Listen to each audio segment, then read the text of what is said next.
Hello, I'm Michelle Hazelton from Anders Pink. So my role at Anders Pink is Managing Director, and I work a lot on the product and engineering side. And just recently, we released our new product, Complete Curation.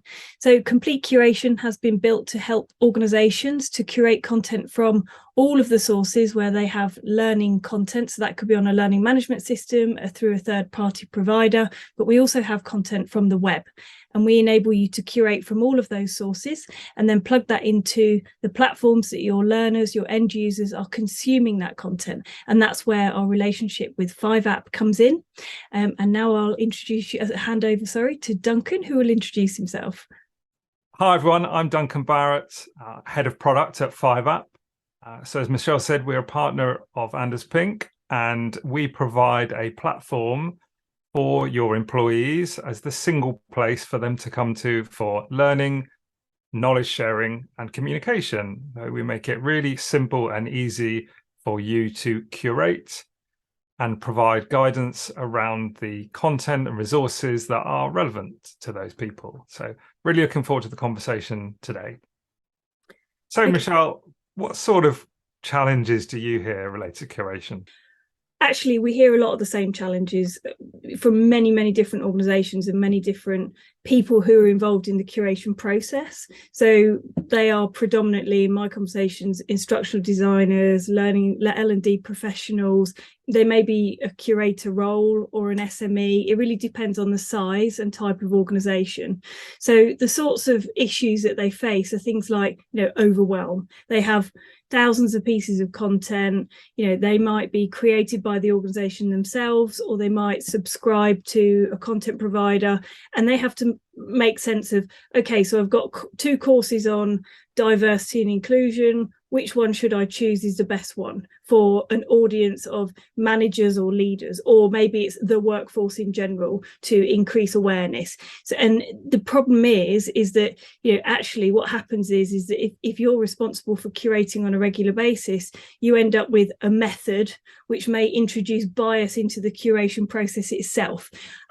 I know this is a good one, I'm just going to reuse this course again. So what that means in reality for the people who are doing the research on where to buy the content from or where to commission the creation of that content is that you're not using everything that you have available to you, or it's not very easy to identify where the gaps are. Therefore, how do you plug those, or how do you know you're sweating all of your assets, if you like to use a bit of an old-fashioned term around this? So they're the kind of main issues that we're seeing. I'm sure you have many conversations along these lines, Duncan. What other things do you hear about? Yeah, so certainly I think when we're talking to HR and learning teams, sometimes quite small and stretched, so a lot of what you're describing resonates. I think there's also a challenge about people not necessarily seeing or understanding that mindset around curation as well.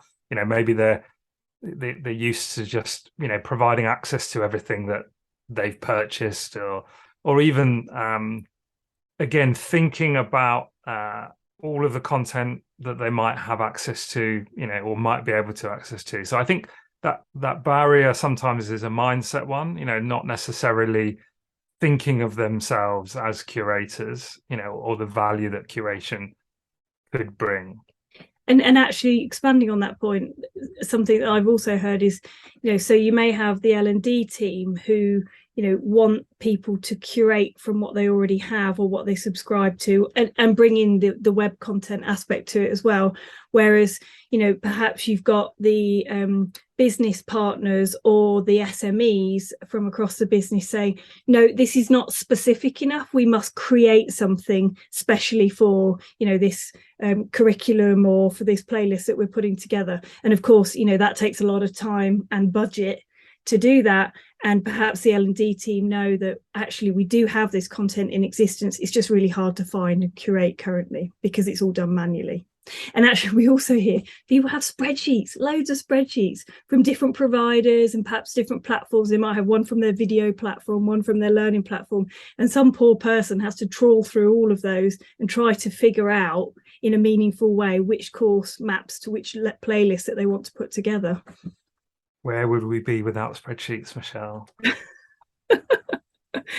I do love a spreadsheet myself, but not for this. It doesn't make sense.